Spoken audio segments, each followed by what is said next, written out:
Sono nato e cresciuto in un villaggio di pastori e di contadini.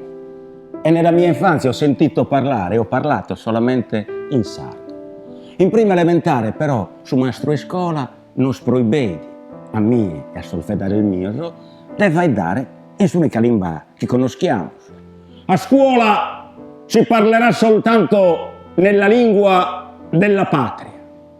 E così staiamo al mudo con su mastro, ma tra noi si chiamano a faidare in sa lingua de mamma e de babbo. Però, quando su mastro non si intendia da allegende in sardo, nos daia da tre azzottadas, tre bacchettate con un nervo di bue su brasalmanos.